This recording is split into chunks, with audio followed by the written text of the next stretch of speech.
Bonjour à tous, bienvenue sur le toit d'AgroParisTech où on mène des expérimentations pour savoir comment cultiver sur les toits.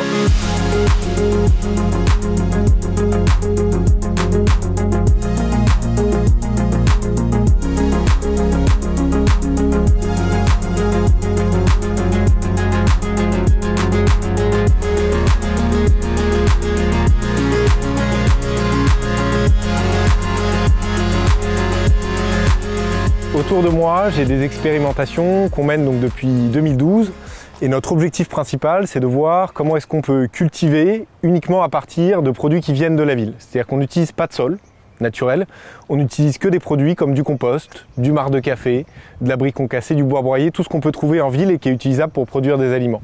L'intérêt, c'est que derrière ces déchets, à l'heure actuelle, qu'est-ce qu'ils deviennent? Ils sont soit incinérés, soit enterrés pour leur immense majorité. Et donc ça, c'est des nutriments, c'est du CO2 qui est rejeté.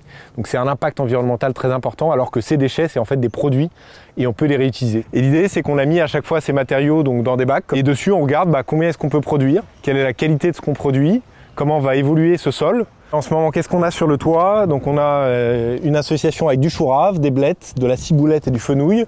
Donc vous voyez qu'on cherche à densifier un maximum les légumes de manière à avoir une production qui soit la plus importante possible. Et l'idée, c'est également d'associer des légumes qui soient complémentaires. Typiquement, pas cette année, mais les autres années, on avait une association de choux et de haricots.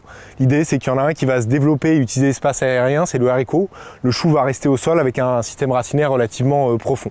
On teste tout un tas de légumes, de fruitiers, voir un peu ce qui marche ou pas. Là, devant moi, j'ai des cassissiers, on a un pied de vigne, des framboisiers, ici on a un cerisier, un pommier, un poirier. Et sur les toits, il y a potentiellement tout qui peut pousser. Autour de moi, là, j'ai de la mélisse, de la lavande, j'ai un kiwitier là ici. Bon, des pieds d'artichaut qui sont adorés des pucerons et des fourmis. Et donc là, on rentre dans une deuxième zone du toit, une zone qui est dédiée en fait à des questions autour de la biodiversité. Parce que ces espaces, c'est avant tout donc des espaces de nature qui peuvent servir à abriter tout un tas d'espèces en termes de faune et de flore. Donc le but d'une zone comme ça, c'est d'abord d'être donc un havre, si je puis dire, de biodiversité, c'est-à-dire d'accueillir un certain nombre d'espèces.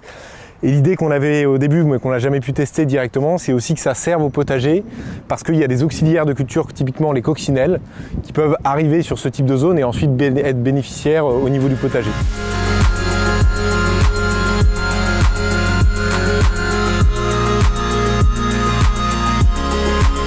Dans des villes comme Paris, qui sont très denses, on manque d'espaces de nature.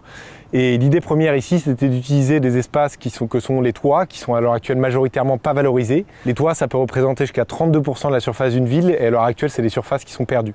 Donc première raison, c'est utiliser des espaces perdus.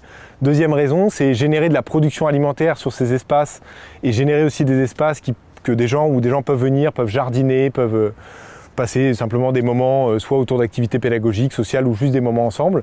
Et troisième chose, c'est ce dont je parlais tout à l'heure, c'est que ces toits sont utiles à la ville de par ce qu'on appelle nous les services écosystémiques, c'est-à-dire le fait qu'ils retiennent de l'eau, qu'ils stockent du carbone, tout ça, ça va bénéficier au fonctionnement de la ville et ça va rendre les villes un petit peu plus vivables. Et c'est ça l'un des enjeux majeurs au niveau du développement des villes aujourd'hui.